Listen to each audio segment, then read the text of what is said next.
మజ్జిగ పులుసు పెడుతున్నాను. దానికి ఫస్ట్ ఇగో వాటర్ వేసి ముక్కలన్నీ ఉడికించుకోవాలి. ఇదిగో ఆనపకాయ,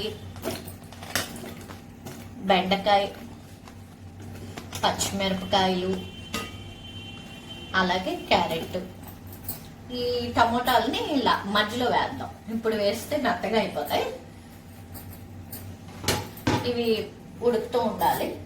ఇవి ఉడికిన తర్వాత మనము మిగిలిన ప్రాసెస్ ఉంటుంది. ఈ లోపు ఏం చేస్తానంటే మిక్సీలోనే నేను చిన్న కొబ్బరి ముక్క, 2 వెల్లుల్లి రెబ్బలు, 2 పచ్చిమిరపకాయలు వేసాను. అలాగే కొంచెం జీలకర్ర వేసేసి దీన్ని కొంచెం వాటర్ వేసి పేస్ట్ కింద చేసుకుందాం. ఈ లోపు ఇక్కడ ముక్కలు ఉడుకుతూ ఉంటాయి. దీన్ని ఈ పేస్ట్ చేసి పెట్టుకుంటే ఆ ముక్కలు ఉడికిన తర్వాత ఇది వేయాలి. ఈ పేస్ట్ ఇందులో వేసుకోవాలి. దీంట్లో నేను ఏం చేశానంటే నువ్వులు, కొబ్బరికాయ, చిన్న కొబ్బరి ముక్క, జీలకర్ర, పచ్చిమిరపకాయలు వేసి కొంచెం వాటర్ వేసి మిక్సీ చేశాను. ఆ పేస్ట్ ఇప్పుడు ఇందులో వేసేస్తున్నాను. ఇలాగా ఇది మరుగుతూ ఉంటుంది.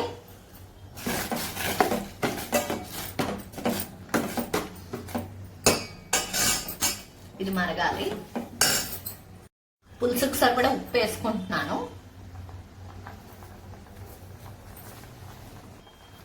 ఉప్పు పసుపు వేసుకున్నాను. ఇక ఇది కూడా ఇలా మరుగుతూ ఉంటుంది కదా. ఈ లోపు ఏం చేయాలంటే మనం పెరుగు ఉంటుంది కదా, పెరుగుని నేను ఏం చేశానంటే వాటర్తో కొంచెం ఇలా చేశాను అనమాట. దీన్ని ఇందులో వేసేస్తున్నాను. వేసుకున్న తర్వాత దీన్ని ఎక్కువసేపు మరిగించకూడదు. ఒక 2 నిమిషాలు ఇలా స్టవ్ మీద పెట్టేసి మనం దాన్ని ఇలా కలిపేసుకొని ఒక 2 మినిట్స్ ఇలా అడ్డే పెట్టుకొని కట్టేసుకోవడమే. ఇప్పుడు పోపు వేసేస్తున్నాను ఫ్రెండ్స్. అందులోకి ఇక మూకుడు పెట్టి నూనె వేసాను. నూనె కాగిన తర్వాత ఆవాలు కొంచెం చెట్పట్టమన్న తర్వాత మనం జీలకర్ర, ఎండుమిరపకాయ వేసుకుందాం. కరివేపాకుని ఇలా వేగుతున్నాయి కదా.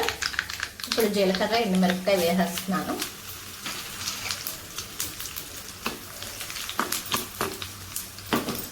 దాంతోపాటు కడిగి పెట్టుకున్న కరివేపాకు,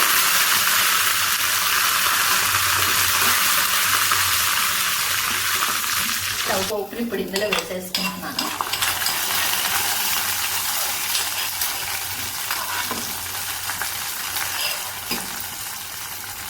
పోపు వేసుకున్నాం కదా. ఇది అన్నంలోకి చాలా బాగుంటుంది. చక్కగా వేడివేడి అన్నంలోని మజ్జిగ పులుసు వేసుకుని తింటే చాలా బాగుంటుంది. ఒకసారి ట్రై చేయండి. Please subscribe.